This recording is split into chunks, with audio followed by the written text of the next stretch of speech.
जी, मुझे आशा है आप सभी अच्छे और प्रसन्न होंगे। चलिए आज हम पढ़ते हैं पाठ 6 पूस की रात। करते हैं इस पाठ की शुरुआत। पूस की रात मात्र एक रात थी, एक कथा नहीं है, बल्कि पूरी रात में हल्कू के विचारों की उथल पुथल से एक लंबी जिंदगी बीत जाने का एहसास होता है। गरीबी में वस्त्रों की कमी,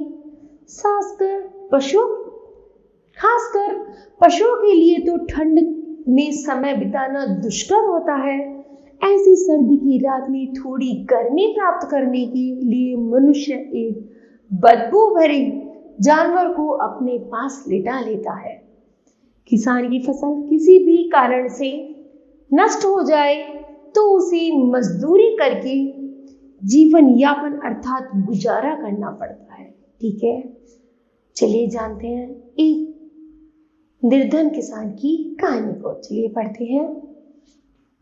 हल्कू ने आकर स्त्री से कहा, सहना आया है, लाओ जो रुपये रखे हैं उसे दे दो, किसी तरह गला तो छूटे। मुन्नी झाड़ू लगा रही थी, पीछे फिरकर बोली, 3 ही तो रुपये हैं, दे दोगे तो कंबल कहां से आवेगा। माघ पूस की रात हार में कैसे कटेगी, उसे कह दो फसल पर रुपये दे देंगे। हल्कू एक क्षण अनिश्चित दशा में खड़ा रहा। पूस सिर पर आ गया। कंबल के बिना बाहर रात को वह किसी तरह नहीं सो सकता, मगर सहना मानेगा नहीं। गुड़कियां जमावेगा, अपशब्द कहेगा, उस बला से जाड़ों में मरेंगे, यह बला तो सिर से टल जाएगी। यह सोचता हुआ वह अपना भारी भरकम डील लिए हुए जो उसके नाम को झूठ सिद्ध करता था स्त्री के समीप आ गया और खुशआमद करके बोला, ला दे दे, गला तो छूटे, कंबल के लिए कोई दूसरा उपाय सोचूंगा। मुन्नी उसके पास से दूर हट गई और आंखें तैरती हुई बोली, कर चुके दूसरा उपाय, जरा सुनो कौन उपाय करेगा। कौन खैरात दे देगा कंबल, न जाने कितनी बाकी है जो किसी तरह चुकने में ही नहीं आती। मैं कहती हूँ तुम क्यों नहीं खेती छोड़ देती, मर काम करो, उपज हो तो बाकी दे दो, चलो छुट्टी हुई। बाकी चुकाने के लिए ही तो हमारा जन्म हुआ है, पेट के लिए मजदूरी करो, ऐसी खेती से बा जाए, मैं रुपए ना दूंगी। हल्कू उदास होकर बोला, तो क्या अपशब्द सुनो। मुन्नी ने तड़प कर कहा, अपशब्द क्यों देगा, क्या उसका राज है। मगर यह कहने के साथ ही उसकी तनी हुई भौहें ढीली पड़ गई। हल्कू के उस वाक्य में जो कठोर सत्य था वह मानो एक भीषण जंतु की भांति उसे घूर रहा था।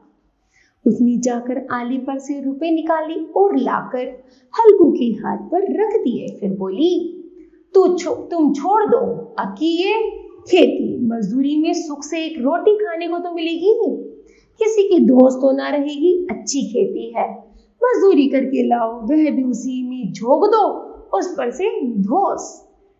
हल्कू ने रुपए लिए इस तरह बाहर चला मानो अपना हृदय निकालकर देने जा रहा हो। उसने मजदूरी से 1 पैसा कपट कर 3 रुपए कंबल के लिए जमा किए थे, वे आज निकाले जा रहे थे। एक पग के साथ उनका मस्तिष्क अपनी दीनता के बाहर से दबा जा रहा था।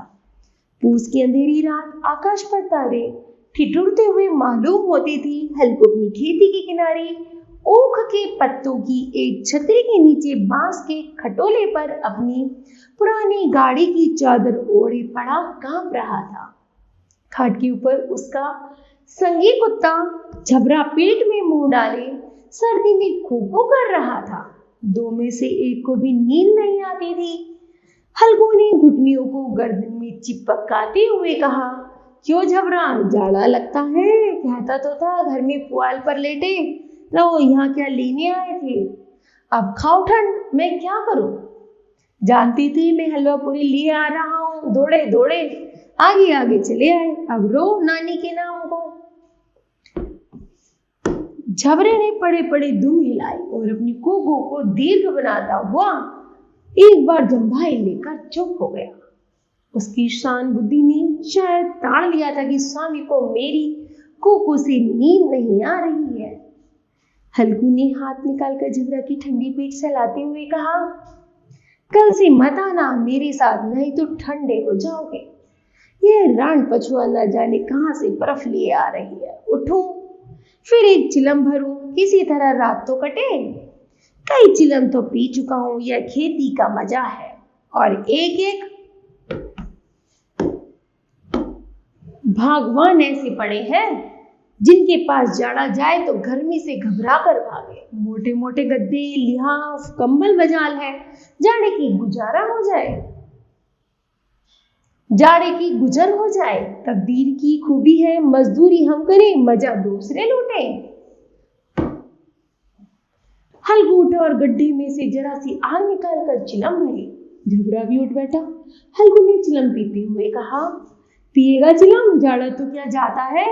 हाँ, जरा मन बहल जाता है। झबरा ने उसके मुंह की ओर प्रेम से झलकती हुई आंखों से देखा।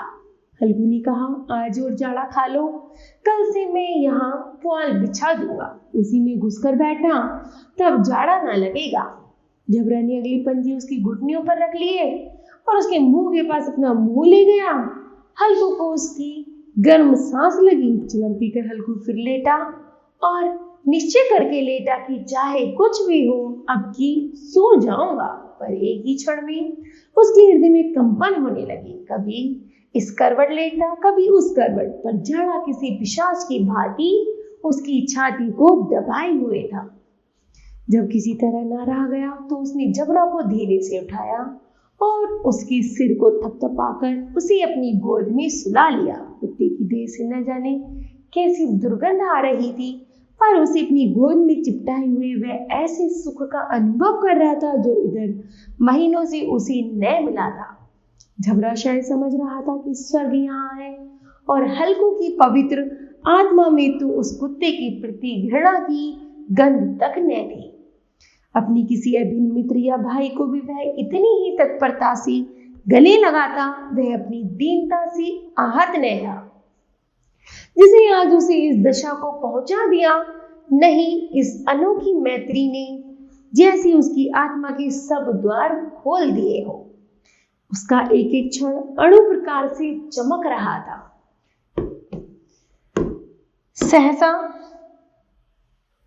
सहसा झबरा ने किसी जानवर की आहट पाई। इस विशेष आत्मीयता ने उसमें एक नई स्फूर्ति पैदा कर दी और जो हवा के ठंडे झोंकों को तुच्छ समझती थी, वह झटपट उठा और छतरी के बाहर आकर भौंकने लगा। हल्कू ने उसे कई बार पुचकार कर बुलाया, पर वह उसके पास न आया। हार कर चारों तरफ दौड़ दौड़ कर भौंकता रहा। एक क्षण के लिए आ भी जाता तो तुरंत ही फिर दौड़ता। कर्तव्य हृदय में अरमान की भांति उछल रहा था।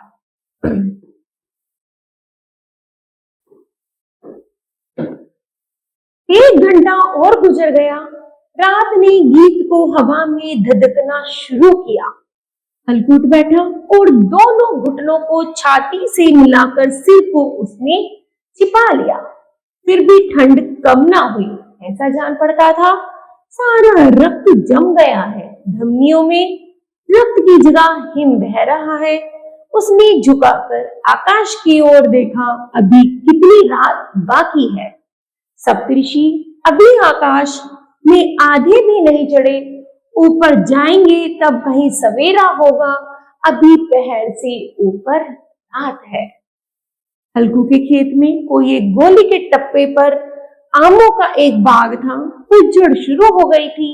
बाग में पत्तियों का ढेर लगा हुआ था। हल्कू ने सोचा चलकर पत्तियां बटेरूं और उन्हें जलाकर खूब तापूं। रात को कोई मुझे पत्तियां बटोरते देखे तो समझे कोई भूत है। कौन जाने कौन जानवर ही छिपा बैठा हो, मगर अब तो बैठे नहीं रहा जाता। उसने पास के अरहर के खेत में जाकर कई पौधे उखाड़ लिए और उनकी एक झाड़ू बनाकर हाथ में सुलगता हुआ उपला लिए बगीचे की तरफ चला। झबरा ने उसे आते देखा तो पास आया और दुम हिलाने लगा। हल्कू ने कहा, अब तो नहीं रहा जाता जबरू, चलो बगीचे में पत्तियां बटोर कर तापें, सोएंगे, अभी तो रात बहुत है। जबरा ने कूकू करके सहमति प्रकट की और आगे आगे बगीचे की ओर चला।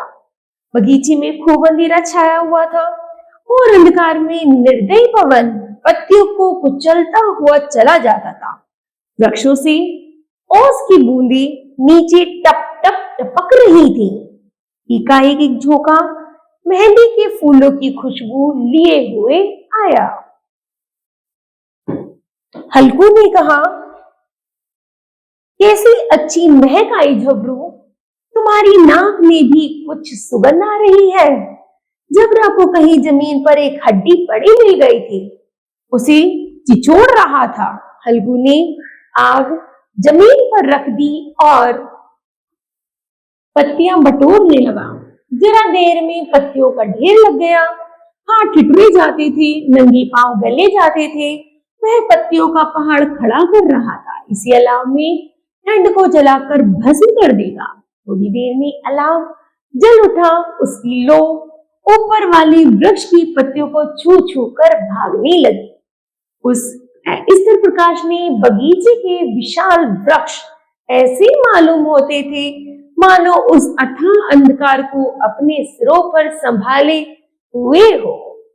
अंधकार के उस अनंत सागर में यह प्रकाश एक नौका के समान हिलता मचलता हुआ जान पड़ता था। हल्कू अलाव के सामने बैठा आग ताप रहा था। एक क्षण में उसने दोहर उतारकर बगल में दबा ली और दोनों पांव फैला दिए, मानो ठंड को ललकार रहा हो। तेरे जी में जो आए सो कर। ठंड की असीम शक्ति पर विजय पाकर वह विजय गर्व को हृदय में छिपा ना सकता था। उसने जबरा से कहा, क्यों जबरू, अब क्या ठंड नहीं लग रही है? जबरू ने कोको करके मानो कहा हो, अब क्या ठंड लगती ही रहेगी। पहले से यह उपाय न सूझा, नहीं तो इतनी ठंड क्यों खाते। जबरा ने पूंछ हिलाई, अच्छा आओ इस अलाव को कूद कर पार करें, देखिए कौन निकल जाता है। अगर जल गए बच्चों तो मैं दवा ना करूंगा। जबरा ने इस अग्नि राशि की ओर कतार नेत्रों से देखा। मुन्नी सी कल न कह देना, नहीं तो लड़ाई करेगी। यह कहता हुआ वह उछला और अलाव के ऊपर से साफ निकल गया। पैरों में जरा लपटें लगी, पर वह कोई बात न थी। जबरा आग के इर्द गिर्द घूमकर उसके पास था। आ खड़ा हुआ। हल्कू ने कहा, चलो चले, यह सही नहीं, ऊपर से कूद कर आओ। वह फिर कूदा और अलाव के इस पार आ गया। पत्तियां जल चुकी थी। बगीचे में फिर अंधेरा छा गया था। राख के नीचे कुछ कुछ आग बाकी थी, जो हवा का झोंका आ जाने पर जाग उठती थी, पर एक क्षण में फिर आंखें बंद कर लेती थी। जबरा जोर से भौंककर खेत की ओर भागा। हल्कू को ऐसा मालूम हुआ कि जानवरों का एक झुंड उसके खेत में आ गया है। शायद नील गायों का झुंड था। उसके कूदने दौड़ने की आवाजें साफ कानों में आ रही थी। फिर ऐसा मालूम हुआ कि खेत में चर रही हैं। उनके चरने की आवाज चर चर सुनाई देने लगी। उसने दिल में कहा, नहीं, जबरा के होते कोई जानवर खेत में नहीं आ सकता। नोच ही डाले, मुझे भ्रम हो रहा है। कहा, अब तो कुछ नहीं सुनाई देता, मुझे भी कैसा धोखा हुआ। उसने जोर से आवाज लगाई, जबरा जबरा जबरा। भौंकता रहा, उसके पास में आया। फिर खेत में चरे जाने की आहट में अब वह अपने को धोखा न दे सका। उसे अपनी जगह से हिलना जहर सा लग रहा था। कैसा दंदाया हुआ बैठा था। इस जाड़े पाले में खेत में जाना, जानवरों के पीछे दौड़ना असूझ जान पड़ा। वह अपनी जगह से ना हिला। उसने जोर से आवाज लगाई, होली होली होली। झबरा फिर भौंक उठा। जानवर खेत चर रहे थे। फसल तैयार है, कैसी अच्छी खेती थी, पर ये दुष्ट जानवर उसका सर्वनाश किए डालते हैं। हल्कू पक्का इरादा करके उठा और 2-3 कदम चला, पर एक हवा का ऐसा ठंडा चुभने वाला बिच्छू के डंक का सा झोंका लगा कि वह बुझते हुए अलाव के पास आ बैठा और राख को कुरेद कर अपनी ठंडी देह को गरमाने लगा। झबरा अपना गला फाड़े डालता था। नीली गाय खेत का सफाया किए डालती थी और हल्कू गर्म राख के पास शांत बैठा हुआ था। आक्रमणकर्ता ने रस्सियों की भांति उसकी चारों तरफ से जकड़ रखा था। वह उसी राख के पास गर्म जमीन पर जाकर चादर ओढ़कर सो गया। सवेरे जब उसकी नींद खुली तब चारों तरफ धूप फैल गई थी और मुन्नी कह रही थी, क्या आज सोते ही रहोगे? तुम यहाँ आकर रम गए और उधर सारा खेत चौपट हो गया। हल्कू ने उठकर कहा, क्या तू खेत से होकर आ रही है? मुन्नी बोली, हाँ, सारे खेत का सत्यानाश हो गया। भला ऐसा भी कोई सोता है? तुम्हारे यहाँ मंडैया डालने से क्या हुआ? हल्कू ने बहाना किया, मैं मरते मरते बचा, तुझे अपनी खेत की पड़ी है। पेट में ऐसा दर्द हुआ कि मैं ही जानता हूँ। दोनों फिर खेत की डांड पर आए। देखा सारा खेत रोंदा पड़ा हुआ है और झबरा मंडैया के नीचे चित लेटा है, मानो प्राण ही न हो। दोनों खेत की दशा देख रहे हैं। मुन्नी के मुख पर उदासी छाई थी, पर हल्कू प्रसन्न था। मुन्नी ने चकित होकर कहा, अब मजदूरी करके माल गुजारा भरनी पड़ेगी। हल्कू ने प्रसन्न मुख से कहा, रात की ठंड में यहाँ सोना तो ना पड़ेगा। तो बताओ बच्चों, आपने इस पाठ से क्या शिक्षा ली? हमने शिक्षा ली कि हमें कभी भी आलस्य नहीं करना चाहिए। ठीक है, तो मुझे आशा है बच्चों यह पाठ आपको समझ आया होगा। धन्यवाद।